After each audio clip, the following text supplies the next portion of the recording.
Extinction Rebellion. I mean, what is this movement? I think it's time for a serious look at Extinction Rebellion. It's British-based, but has now come to Australia. And again today, it blocked key streets in Sydney, Melbourne and Brisbane as part of a week of protests that will peak tomorrow. From boats to cars, these climate activists here in Brisbane are showing no signs of slowing down. Right next to me here is notorious protester Eric Herbert. Now, he's been banned from the Brisbane CBD. He's been arrested at least 11 times, but on Monday he breached his bail conditions. He headed out for protest under disguise. This morning he's chained himself to a car. OK, that was a taste of the excitement in several cities today, that one in Brisbane. So what do these people really want? Or more correctly, what do the people behind them really want? And I think you should be told, because this is not just the movement of global warming eccentrics and excitable kids who think the end of the world is coming. The Extinction Rebellion first made headlines just a year ago, when it occupied the London headquarters of Greenpeace, saying that this radical green group had in fact failed. This is the fourth time I've been here in the last year. The first time there was two of us and we saw the chief executive of Greenpeace and asked him to commit to mass civil disobedience to deal with the climate emergency. And he said Greenpeace wouldn't be prepared to do that. Now that man that you just heard is Roger Hallam. He's one of three co-founders of Extinction Rebellion. The others are Simon Bramwell, a former builder, and the third is Gail Bradbrook, described as an economic justice campaigner. Now, these three do believe that global warming threatens mass deaths and extinctions, or so they say, and they believe that even though life expectancy is rising and world grain crops have set new records this decade and the death rate from natural disasters has dropped 99% of the past century. We've in fact never been safer. But here is Roger Hallam, who is a former organic farmer and is now at the moment in jail for threatening to fly drones near Heathrow Airport to stop aeroplanes. The rich and powerful are making too much money out of sending the next generation to their death, and so they're not going to stop unless something dramatic happens. So the other option historically has been violence. Lots of research on violence, great for getting attention, causing disruption and a total disaster. The third option is mass participation, civil disobedience. What does that mean? That means like thousands of people peacefully breaking the law.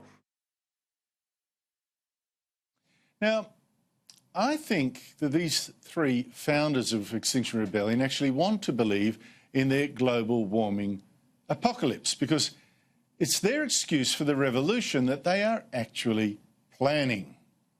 People all around the world have been taking down governments, forcing regimes to come to the table for a good 100, 200 years. So it's not like anything unusual, right? It just hasn't happened in the Western world for a while. So that is their plan, to take down elected governments in the West, elected governments. And how do they actually plan to do this? What breaking the law does is create a dilemma for the opposition. They can either let you get away with it, in which case you've won, or they can repress you, like use violence or arrest you, in which case you've won as well because you produce lots of publicity. So that basically creates a tension, it creates a political drama. So this tension that he talks about depends on the public, or more particularly our politicians and police, losing faith in our right to arrest all these protesters, to stop them. And in particular, it requires us to lose faith in democracy, in sorting out our differences with a vote. Now, Roger Hallam has in fact sure lost that faith himself, because guess what happened when Hallam stood in Britain's European election this year on his global warming platform? Of the nearly 250,000 votes, 250,000 cast in his electorate, Hallam won fewer than 1,000. He got 0.04% of the vote. So whatever is selling, voters in an election aren't buying. And this points to something very important about Extinction Rebellion.